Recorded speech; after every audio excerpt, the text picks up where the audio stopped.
I was recently laid off from my job, and I started to become desperate for a way to make some money. My friend Brandon, who makes a living doing odd jobs, told me he'd help me out and send something my way. Within a week, he made good on his word and sent me a link for a job on Facebook Messenger. It was a job for a video game tester, and it paid $26 an hour. Aw, hell yeah, I said to myself while clicking the link. The game was apparently called Cyberdeath 3000, and all I needed to qualify was an Xbox Live subscription.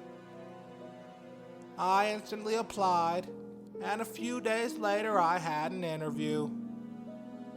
The interview went well, and I was immediately hired. My first day was on Friday, so I spent the week reading about the game. I found out it was a virtual reality survivor game, and apparently each round a player is eliminated until there's only one person remaining. As I continued to research the game, I got an email from the employer with a link to a chat room. Apparently it was set up for me and the other contestants to get to know each other. I was a little nervous, but I decided to join to see if anyone was online. To my surprise, the 4 other participants were currently in a group video call, and almost immediately after joining the chat room, I got an invite from one of the members. I entered the video call to find a Hispanic man named Carlito, a hot emo chick named Rebecca, a raccoon wearing a pair of Ray-Bans, and what appeared to be an elderly homeless man named Elderly Homeless Man. Hey, what's up, everyone? My name's Nathan, I said. Everyone began to greet me, aside from the raccoon, who sounded like he was going through some trash off camera. The elderly homeless man then said I reminded him of his grandson that he doesn't have. He was clearly suffering from some degree of dementia, so I just ignored him and focused on everyone else. After a little bit of small talk, Carlito then filled me in on what they had been discussing. Apparently the game we would be testing is horror themed, and according to leaks he obtained on Reddit, each round will feature a different horror icon that we'd have to battle each round. That included Michael Myers, Jason, Freddy Krueger, and an IRS agent named Dennis. IRS agent? I said, confused. Yeah, Carlito responded. It must be some horror icon from overseas. Rebecca then informed me the job would last at least 2 weeks, and I was pleased considering the pay. Then the elderly homeless man said when he was in high school, he was captain on the varsity wrestling team. Finding it hard to ignore the mentally troubled old man, I decided to mute his audio. Carlito, Rebecca, and myself continued to talk until eventually Friday came. The test site was about a 45-minute drive from my house, and it looked like I was the last to arrive. As I entered the facility, the elderly homeless man approached me. "Grandson, is that you?" the elderly homeless man said while motioning for a hug. Annoyed, I just brushed past him and greeted everyone else. Carlito was a tall, athletic-looking Hispanic man. Rebecca was short with a hot rack, and the raccoon was wearing his signature Ray-Bans. We talked amongst each other until a man entered the room and began to greet us. "Hello, my friends. My name is Edward Livingston, and I'm the creator of Cyberdeath 3000. Are you niggas ready to turn up?" the man said with excitement. We all felt a little hesitant to respond, considering he was of Indian descent, but not wanting to be rude, I gave a half-hearted yeah. "Say no more. If you will follow me, I'll take you into the gaming room." As we followed Edward Livingston, he began to explain the rules of the game. Each round will last until a player is eliminated. Now that can happen by the player getting killed, or if someone is voted off by the group when time expires. When I came home from Vietnam, I found my wife cheating on me with a jazz musician. The elderly homeless man said from the back of the group. Well, that's nice, Edward responded, but please refrain from interrupting me while I'm speaking. Edward then went on explaining the rules of the game. After entering the game, you won't be allowed to leave until someone is eliminated. Does anyone have any questions? Edward asked the group. How will it feel when we die in the game? Carlito nervously asked Edward. After a short pause, Edward began to answer his question. It will feel exactly how it would feel in real life. And after you cease to exist within the game, you will cease to exist in the real world too. We couldn't tell if he was joking, and before we could clarify, we were told the games would begin. We were led to the playing field, and after Edward left the room, the area around us began changing into some sort of campsite.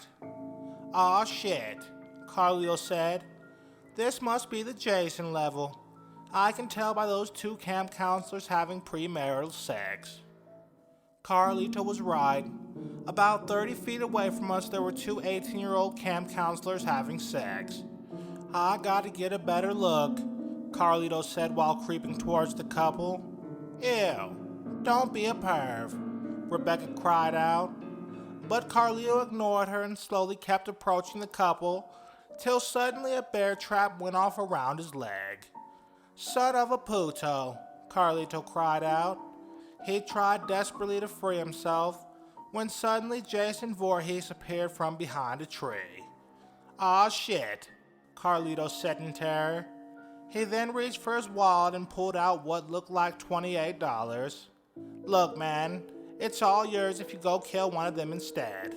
They're all over there, Carlito said while pointing at us. What a coward, I thought to myself. But luckily for us, Jason slapped the money from his hand, grabbed him by the neck, and then put his machete through Carlito's stomach. Carlito's scream sounded too real to be fake, and that's when we all realized what Edward Livingston said was true.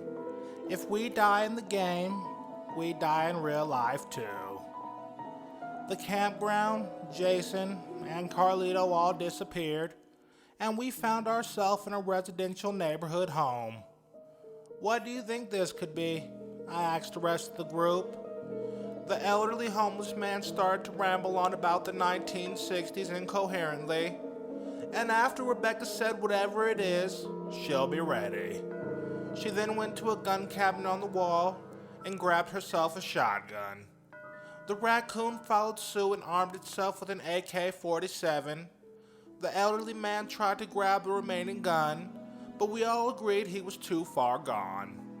I decided to holster it in my waistband, and then out of nowhere, Michael Myers busted through the front door. We were all frozen in fear aside from the elderly homeless man. Hey everyone, I believe that's William Shatner from Star Trek. He looks a bit pale, but I'm pretty sure it's him, the elderly homeless man said with excitement. We should totally get his autograph and perhaps sell to some sort of memorabilia store, or like San Diego Comic-Con. Before the old man could continue his oddly coherent rambling, Michael Myers without warning chopped off his head. The elderly homeless man's body fell to the floor as his head rolled over to our feet. Michael started walking towards the rest of us, but luckily the world around us began to fade away and change to something else. We suddenly found ourselves within a boiler room, and we can hear an evil manic laugh in the distance, followed by the voice of children singing 1, 2, Freddy's coming for you. I'm so scared, Rebecca cried out. Hold me. Thinking she was talking to me, I opened my arms for her warm embrace. However, she ran right past me into the arms of the raccoon. I felt embarrassed, but luckily I don't think she even noticed me. The scary children continued to sing as Freddy's laugh grew closer. 3, 4. Better lock the door. Shit, I said. What happened to the shotgun and AK-47? Rebecca said it vanished with everything else from the last level, and the raccoon just made little cute noises. Rebecca, knowing the end could be near, declared she didn't want to die a virgin. She then looked at the raccoon, who pulled out his wallet and showed her a picture of what I assume was his wife and children. Rebecca, clearly disappointed, said, "Oh," looked at me, and said I guess dying a virgin wouldn't be the worst thing. Suddenly, without warning, Freddy then appeared from behind a furnace and grabbed the raccoon. After grabbing the raccoon, he summoned a fire portal into the ground, and him and the raccoon went inside. Shortly after, blood came flying out everywhere, and then the round ended.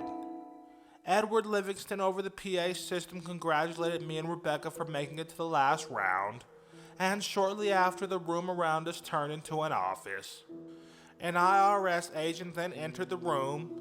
He began to examine the two of us with clear disdain. Edward Livingston then began to explain the rules of the final round. The IRS agent will ask a series of tax-related questions, and the first to answer wrong will be shot in the face. The IRS agent then pulled a gun from his jacket and began asking us questions. According to recent statistics, how many people are expected to file their taxes electronically? The IRS agent asked while pointing a loaded gun towards me.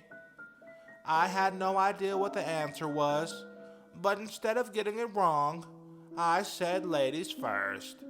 I then turned to look at Rebecca, as did the IRS agent's gun.